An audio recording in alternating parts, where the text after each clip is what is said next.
오늘 본문 말씀을 본격적으로 들어가기 앞서서요. 저번 시간에 제가 했던 말씀 중에서 좀 살짝 오해의 소지가 좀 있는 말씀이 있어서 그걸 좀 더 좀 바로 잡고 가고자 합니다. 제가 저번 그 언약궤 안에 들어간 세 가지 물품의 그 의미에 대해서 설명을 하는데, 제가 이제 그 속죄일, 약간 그 속죄의 의미를 좀 강조하다 보니까 그 세 가지 물품은 이렇게 죄다라고 했는데 이게 자칫 좀 오해를 할 수가 있어서 그렇습니다. 바로 그 죄를 기억하라는 게 아니라 우리가 만나 항아리, 하나님이 또 십계명 돌판 주신 것, 또 하나님께서 고라의 그 자손의 반역 가운데서, 그래서 아론의 지팡이에 싹을 나게 함으로 모세와 아론에게 하나님의 그 권위가 있음을 이스라엘 백성들에게 그 보여주신 그런 사건들은 분명히 하나님이 이스라엘 백성들에게 부어주신 은혜입니다. 자, 그런데 이 은혜를 하나님이 베풀어 주셨을 때 이스라엘 백성들이 정말 하나님 말씀에 순종하고 정말 예뻐서 하나님이 그 은혜를 부어주셨나요?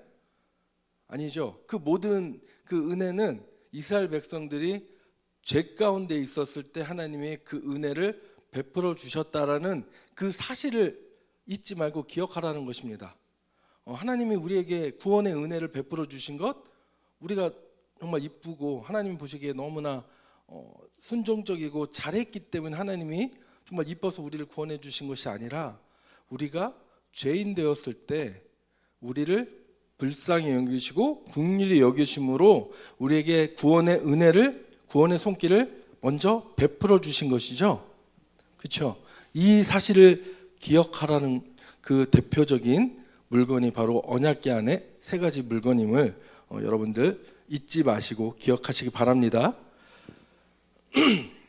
자, 오늘 본문 말씀 들어가도록 하겠습니다.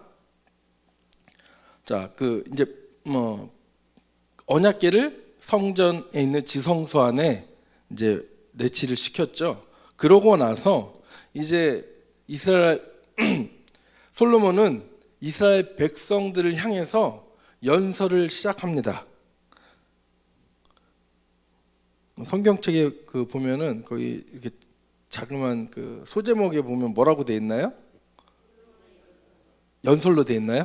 네, 제 성경책은 연설이 아니라 설교로 돼 있길래 근데 자세히 보면 이건 설교라기보다는 맞습니다. 연설입니다. 연설.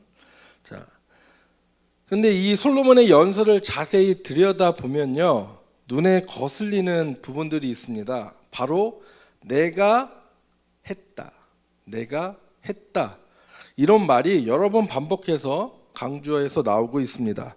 12절 13절 한번 읽어보겠습니다. 그때 솔로몬이 이르되 여호와께서 캄캄한 데 계시겠다 말씀하셨사오나 내가 참으로 주를 위하여 계실 성전을 건축하였사오니 주께서 영원히 계실 처소로소이다 하고. 20절입니다. 넘어갔나요? 예. 이제 여호와께서 말씀하신 대로 이루시도다. 내가 여호와께서 말씀하신 대로 내 아버지 다윗을 이어서 일어나 이스라엘의 왕위에 앉고 이스라엘의 하나님 여호와의 이름을 위하여 성전을 건축하고. 여기서도 내가 건축하고, 내가 했다라고 하죠.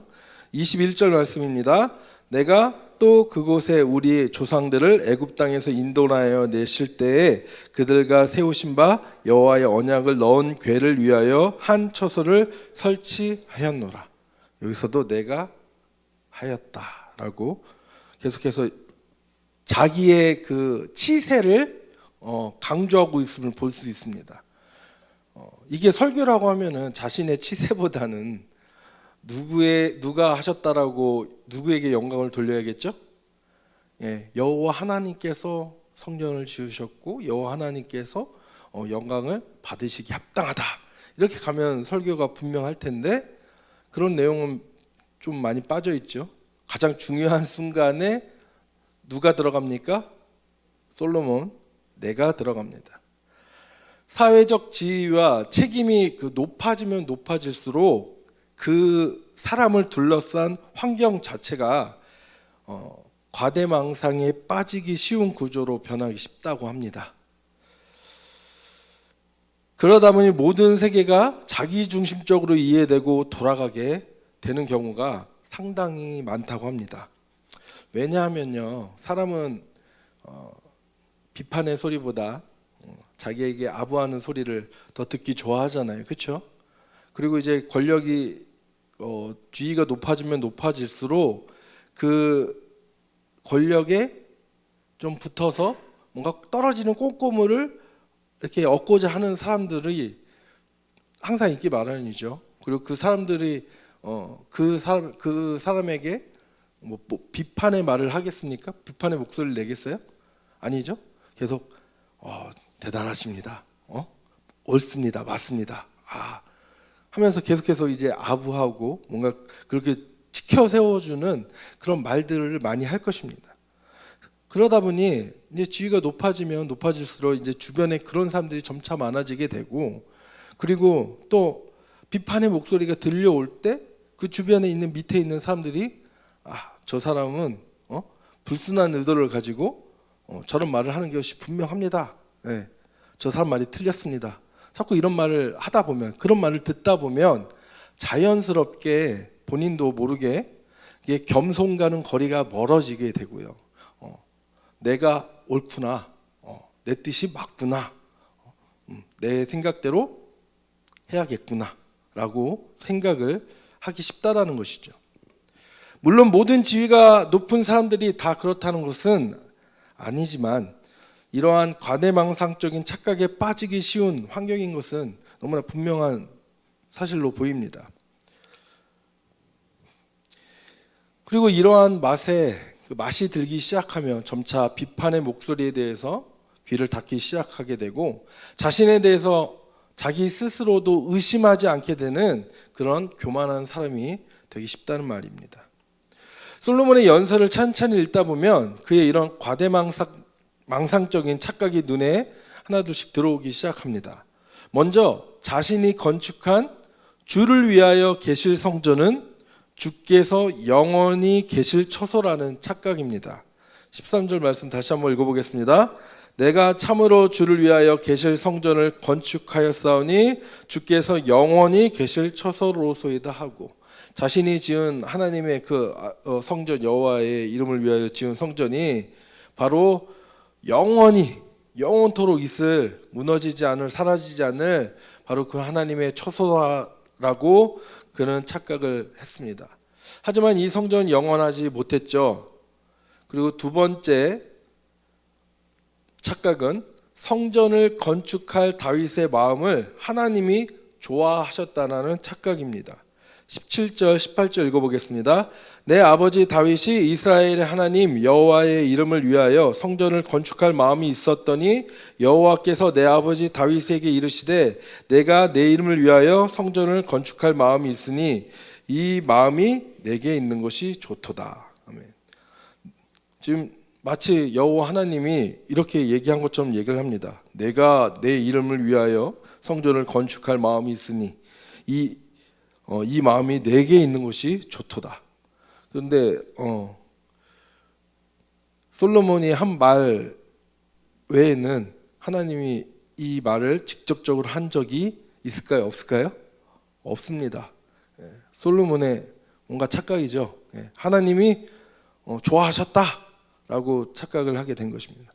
그런데 전에도 여러 번 얘기했듯이 성전 건축은 하나님의 뜻과는 거리가 상당히 먼 것이었습니다. 왕의 제도와 마찬가지로 성전을 하나님께서 허용하심으로써 하나님께서 이스라엘에게 그리고 우리에게 전하고자 하는 메시지가 있습니다. 그 메시지가 무엇일까요? 그래, 너희들이 그렇게 원한다면 너희 손으로 한번 왕을 세워 보아라. 너희 손으로 한번 성전을 세워 보아라. 너희 손으로 세운 왕과 성전이 너희를 이방 나라들로부터 보호하고 너희의 재산을 지켜줄 것 같으냐? 너희를 부흥의 길로 인도할 것 같으냐? 오히려 그 왕들로 인해 너희는 압제당하고 또한 불임을 당하게 될 것이다. 그리고 그 왕권을 유지하는데 상당한 고난을 당하게 될 것이다. 이게 하나님이 말씀하시는 그 음성인 줄 믿으시기 바랍니다. 그렇다면 하나님은 이스라엘 백성이 이렇게 될 것을 알고 잘못될 것을 알고 계셨으면서 왜 허용하셨을까요? 왜냐하면 우리는 어리석은데 고집까지 센 죄인들이기 때문입니다. 불이 뜨거우니 손대지 말라고 해도 직접 만져서 뜨겁게 손을 대어봐야 그때 가서 뜨거운 줄 알고 포기하는 어리석은데 고집만 센 존재들이라는 것이 우리의 모습 아닙니까?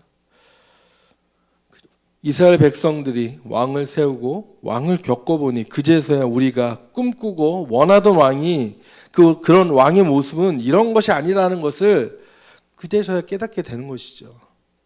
이러한 깨달음 뒤에는 자연스레 뒤따라오는 생각이 있기 마련입니다. 그것은 바로 우리를 진정으로 위하고 우리를 사랑하고 또 우리가 흠모할 만한 우리의 생명을 바쳐 사랑하고 충성할 만한 그런 왕은 과연 없는가? 세상에 존재하지 않는가? 라는 그런 생각이죠. 바로 진정한 그 왕, 그런 왕에 대한 열망이 이스라엘 백성들 가운데 자연스럽게 생기기 마련입니다. 하나님은 이스라엘의 실패를 내다보면서 그 한계를 각인시키고 진정한 왕을 대망하게 만드는 그러한 의도를 가지고 왕의 제도를 허용하셨습니다. 그런 것과 또한 마찬가지로 성전 건축을 허용하신 것입니다. 인간의 손으로 만든 여호와의 이름으로 지어진 이 성전은 백성들의 눈으로 보았을 때 마치 영원한 것처럼 그 영광이 찬란해 보였지만 하지만 영원하지 못하고 무너지고 또 다시 반복해서 짓기를 여러 차례 반복하게 되는 것이죠. 그러면서 영원한 하나님의 처소 성전은 과연 무엇인가를 이스라엘 백성들은 고민하게 되는 것입니다. 그리고 그 영원한 처소, 영원한 성전을 온전한 성전을 열망하게 되는 것이죠. 진정한 왕과 성전은 누구인가? 누구시죠? 바로 예수 그리스도이십니다. 백성들은 여러 번의 실패 속에서 진정한 왕과 성전이 누구이며 무엇인지를 고민하게 되고 바라게 되고 또한 예수 그리스도의 모습을 통해서 그가 진정한 왕이시며 성전이심을 발견하게 되는 것입니다. 마찬가지로 우리도 삶의 여러 실패와 고난을 통해서 내 삶을 진정으로 구원할 수 있는 것은 돈도 아니고 명예도 아니고 사람도 아니고 사랑도 아님을 깨닫게 됩니다. 오직 예수만이 내 삶의 진정한 구원자이심을 깨닫게 되는 것이죠. 믿으십니까? 솔로몬의 연설 속에서 보이는 그의 세 번째 착각은 19절 말씀 한번 읽어보겠습니다. 그러나 너는 그 성전을 건축하지 못할 것이요 내 몸에서 낳을 내 아들 그가 내 이름을 위하여 성전을 건축하리라 하시더니, 자, 내 몸에서 낳을 내 아들이 바로 나 자신 솔로몬이라는 착각입니다. 이러한 착각은 다윗의 착각이기도 했죠. 그래서 그는 성전 건축에 필요한 각종 재원을 모아서 창고에 쌓아두었습니다. 그러나 사무엘하 7장에서 말씀하는 바로 이 시는 솔로몬이 아니라 누구를 가리키는 겁니까? 예수님을 가리킵니다. 솔로몬은 다윗 언약에서 가리키는 자가 바로 자기일 것이라는 그런 착각 속에서 바로 내가 그 언약대로 내가 했다라고 그 말씀대로 내가 했다라는 말을 여러 차례 반복해서 강조하고 있는 것입니다. 우리 주님은 일을 하실 때요 우리와 함께 하시기를 원하시고 또 기뻐하시는 분이십니다. 그런데 우리를 통해서 우리와 함께 일을 행하시지만 가장 중요하고 어려운 일은 주님이 다 하십니다. 우리에게 맡겨진 일은 대부분 너무나 쉬워가지고 어떨 때는 이것만 해도 된다고? 저 일을 완성하는데 또 어떤 깊은 그 상관이 있는 거지? 하는 그런 고민에 빠지게 만들기도 합니다. 즉 주님을 믿고 그분께 모든 것을 맡기는 믿음이 우리에게 요구된다는 말인데요. 너무나 쉽기 때문에 오히려 너무나 어렵게 느껴질 때도, 반대로 어렵게 느껴질 때도 있습니다. 하지만 결국 그 믿음조차, 우리에게 주어지는 그 믿음조차 우리 스스로의 힘으로 생긴 것이 아니라 주님이 주시기에 모든 일이 이루어지는 그 모든 일의 주도권은 바로 주님이 손에 쥐고 계십니다. 이 같은 사실이 억울합니까? 주님의 일을 내가 열심히 한 것 같은데 나의 공로는 하나도 없다 그러고 다 모든 것이 주님의 공로고 주님만 영광 받으시는 그런 사실이 뭔가 억울하고 손해보는 것 같습니까? 이러한 생각, 이러한 마음들이 바로 마귀가 주는 악한 마음인 줄 믿으시기 바랍니다. 마귀는 지금도 끊임없이 우리 안에 속삭일 것입니다. 바로 내가 한 것이라고. 주님, 내가 이것을 바칩니다. 이 귀한 것을 제가 바칩니다. 주님, 내가 이 어려운 일을 해냈습니다. 이런 말은 주님 주님 하지만 실상은 내가 주인이 되고 싶은 그 마음이 있는 것입니다. 에덴 동산에서 사탄이 아담에게 한 유혹이 무엇이었습니까? 바로 너도 뭐가 될 수 있다? 하나님이 될 수 있다. 이러한 유혹은 우리 안에 인정받고 싶은 그 욕구를 파고듭니다. 우리는 오른손이 한 일을 왼손뿐만 아니라 오른발 왼발에게까지도 알리고 싶어 합니다. 그렇죠? 특히 본인의 실수와 잘못이 의도치 않게 주변에 자꾸 드러나서 질책과 또한 지적을 받는 상황이 자주 생긴다면 더욱더 자신의 그 잘한 업적이나 그런 행적에 대해서 칭찬받고 싶고 다른 이들로부터 인정받고 싶은 욕구는 더욱 커지게 될 것입니다.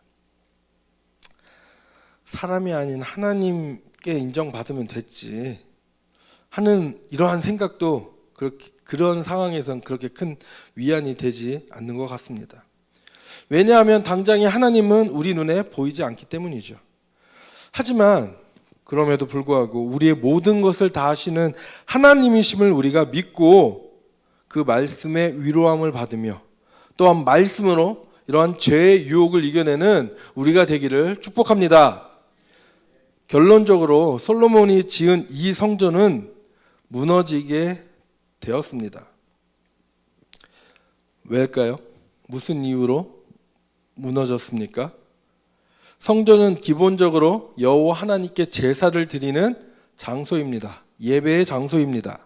그런데 이 거룩한 장소에서 바알에게 분향하며 심지어 알지 못하는 다른 신들을 따르는 우상 숭배에 가증한 일들이 벌어졌습니다. 예레미야 7장 9절 말씀입니다.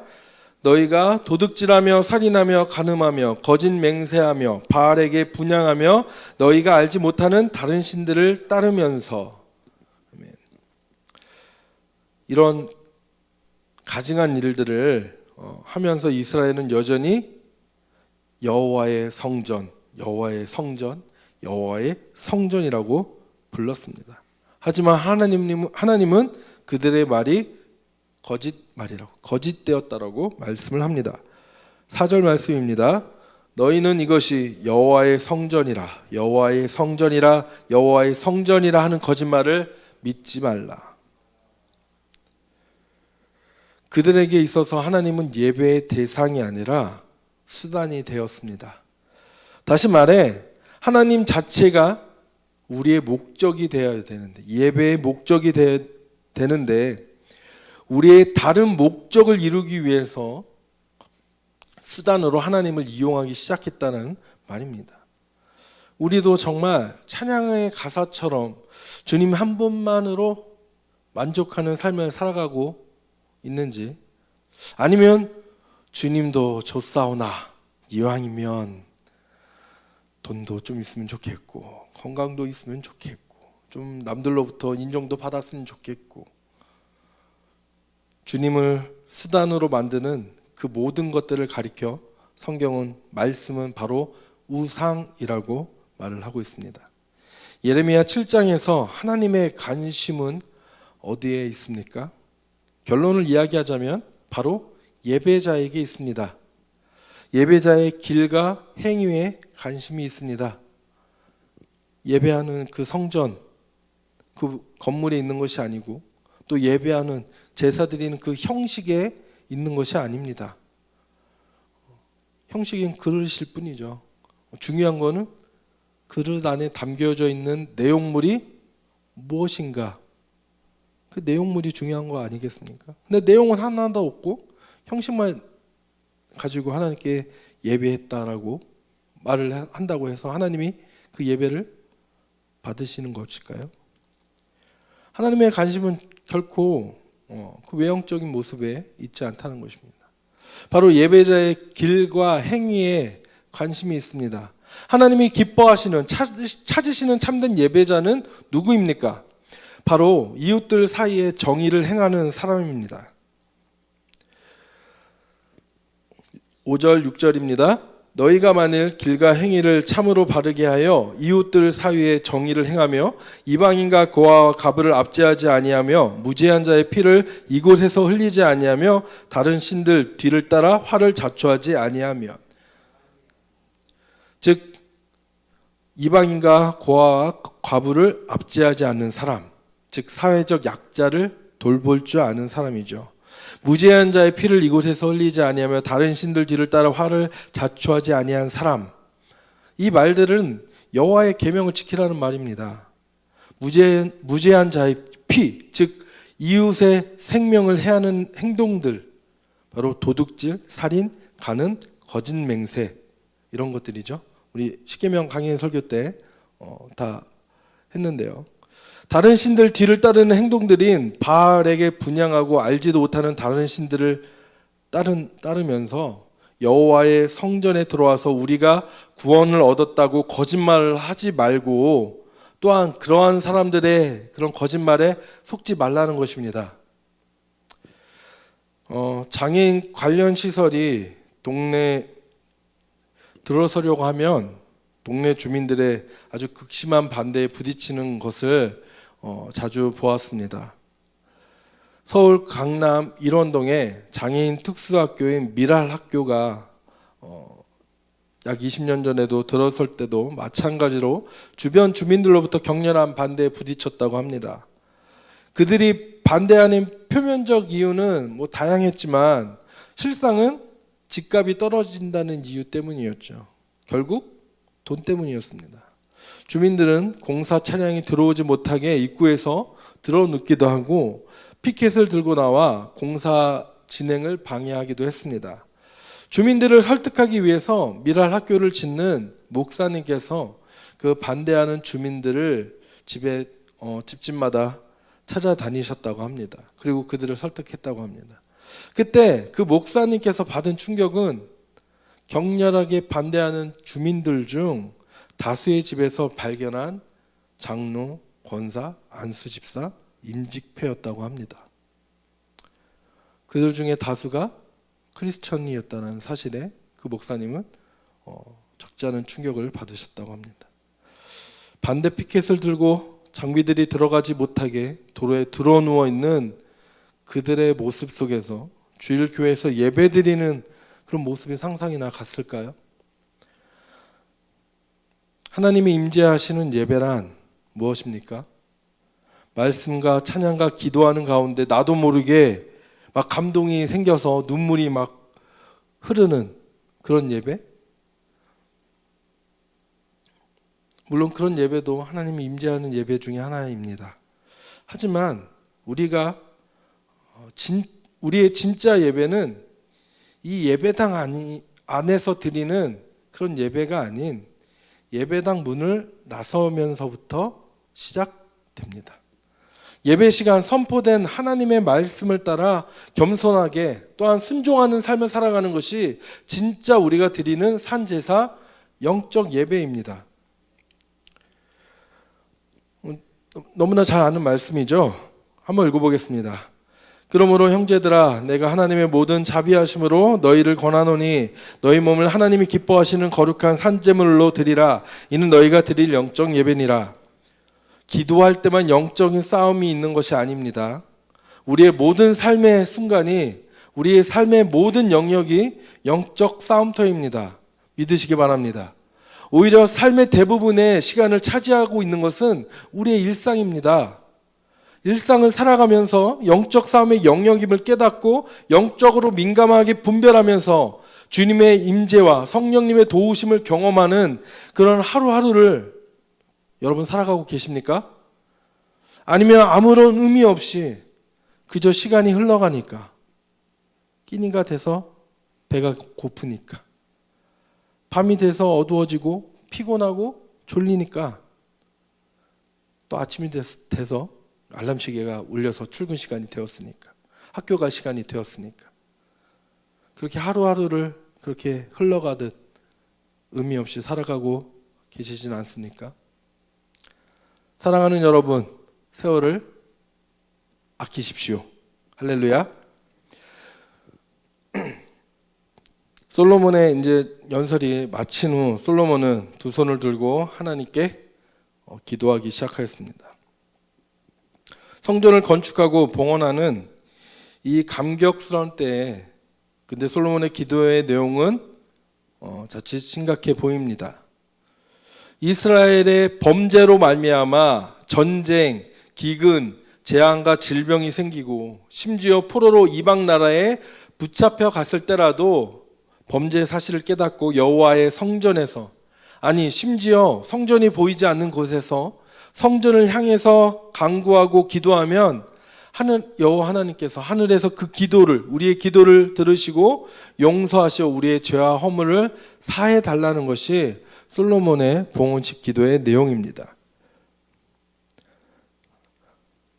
기도의 내용이 길지만 우선 대표적으로 46절 한 절만 한번 읽어보겠습니다. 범죄하지 아니하는 사람이 없사오니 그들이 주께 범죄함으로 주께서 그들에게 진노하사 그들을 적국에게 넘기심에 적국이 그들을 사로잡아 원근을 막론하고 적국의 땅으로 끌어간 후에.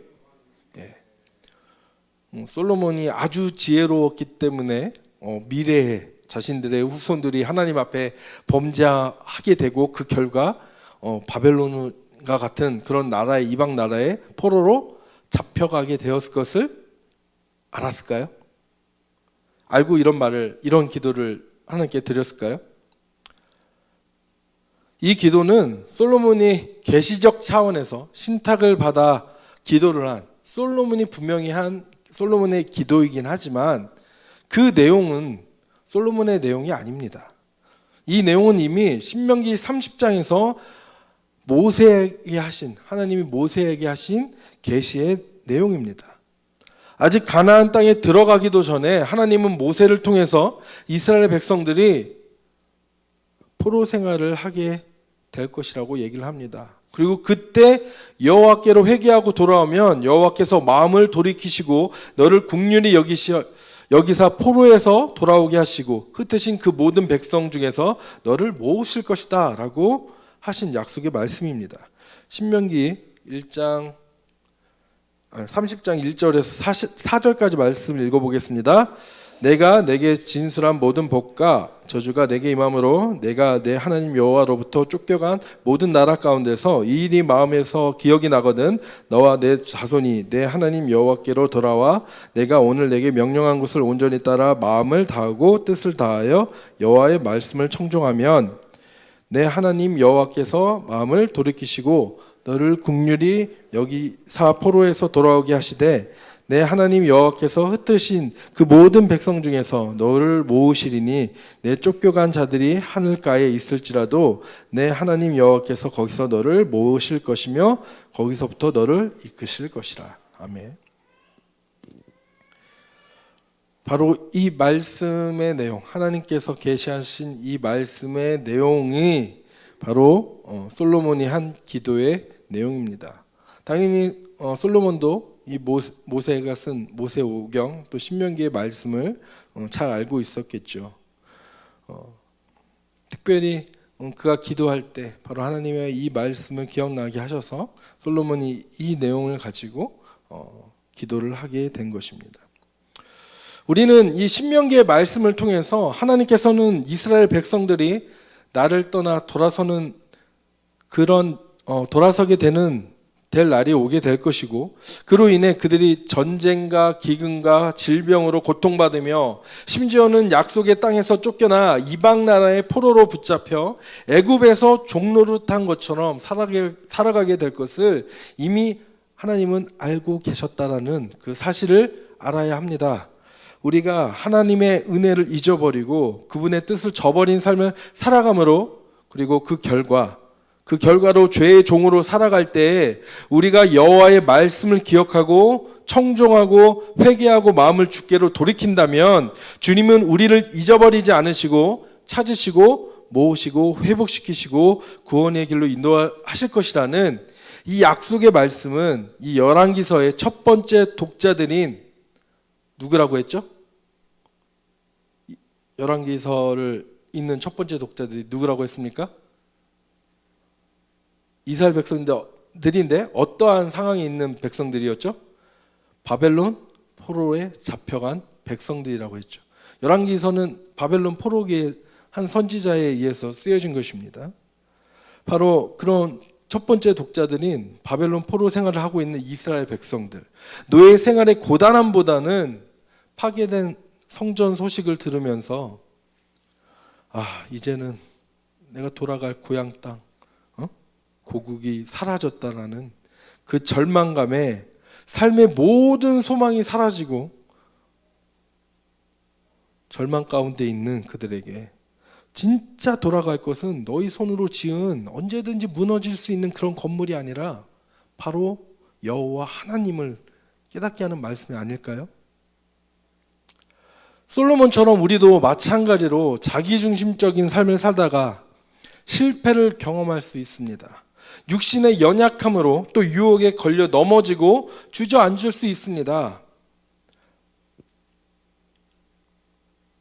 46절의 말씀처럼 범죄하지 아니하는 사람이 없기 때문이죠.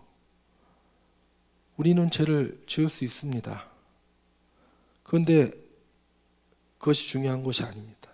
이것보다 더 중요한 것은 그런 가운데서 우리가 다시 하나님께 시선을 모으고 돌아보면 하나님은 그 성실하신 성품으로 인해 언약을 기억하시고 우리를 회복시키신다는 변함없는 진리의 말씀입니다. 그러기에 나는 할 수 없으나 주님은 하실 수 있으시고 또한 주님이 하십니다. 이러한 고백을 우리가 할 수밖에 없는 것입니다. 오늘 말씀의 결론을 맺겠습니다. 하나님은 보이는 공간, 또 멋진 예배 형식에 임재하시는 것이 아닙니다. 하나님의 관심은 오직 그 한 예배자에게 관심이 있으신 분임을 믿으시기 바랍니다. 치열한 영적 싸움의 현장인 우리 한 주간의 삶 속에서 무너지지 않기 위해 하나님 앞에서 막 부들부들 떨면서 기도하며 때론 육신적, 물질적, 정신적 고통으로 인해 눈물을 흘려가며 여기저기 찢긴 그런 상처투성이의 몸을 이끌면서도 하나님 앞에 자신의 삶을 가지고 온 바로 그 한 사람, 그 예배자의 예배를 기뻐 받으시는 분이심을 믿으시기 바랍니다. 하나님의 관심은 바로 거기에 있습니다.